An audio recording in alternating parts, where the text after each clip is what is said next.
বইমেলা আমিও আসছি কাজের জন্য, কাজ করা হচ্ছে, লেখকদের সঙ্গে কথা বলা হচ্ছে।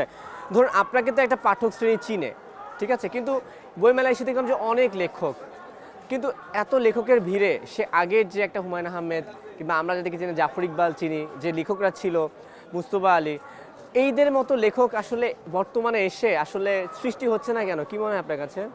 এই কথাটা আসলে অনেক বেশি শুনি যে লেখকের চেয়ে পাঠকের চেয়ে লেখকের সংখ্যা বেশি।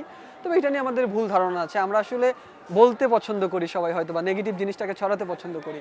আমার কাছে মনে হয় যে আমি কয়েকদিন আগেও একটা ইন্টারভিউতে বলেছিলাম, সাক্ষাৎকারে, যে চীনাতে মানে চায়নায় প্রায় প্রত্যেক বছর 4 থেকে 4.5 লাখ বই বের হয়।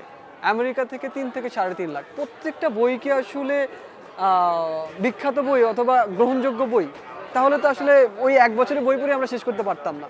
আর এর মধ্যে সবচেয়ে বড় ভয়ঙ্কর ব্যাপার যেটা, সেটা হলো যে আসলে নিজের আত্মকেন্দ্রিক যে লেখাগুলো তারা লেখে। তো এখনকার বই বই সবাই লিখতে পারে।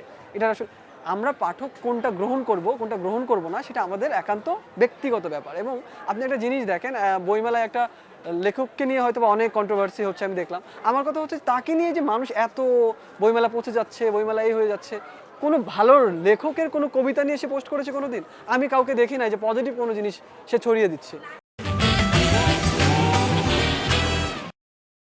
তাহলে এই দায়ভারটা শুধু কি লেখকদের নাকি পাঠকদের?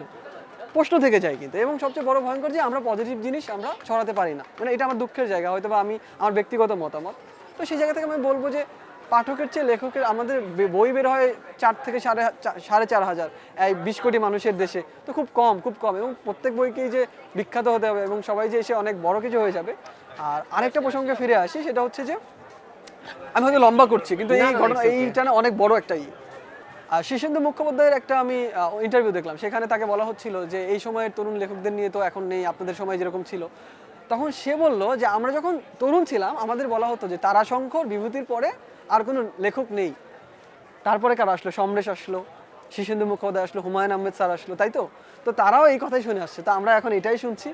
আশা করি ভবিষ্যতে গেলে হয়তো বা তরুণদের জিজ্ঞেস করা হবে যে এই সময়, তখন বলবে হয়তো বা যে কায়কররা ছিল এখন কেন আসছে না, এরকম বলতে পারে, আমি জানি না। বা সাদাত হোসেন ছিল, কায়কর, সালমান হাবিব ছিল, যারা এই সময়ের, যারা অবায়দ হক ছিল, তো এই বা নাজিমউদ্দিন। মানে হচ্ছে যে আসলে ব্যাপারটা শেষমেশ আপনি বলতে যাচ্ছেন যে সমসাময়িকটা আমরা একটু আমরা চাপায় আসলে রাখি। বর্তমান নিতে পারি না।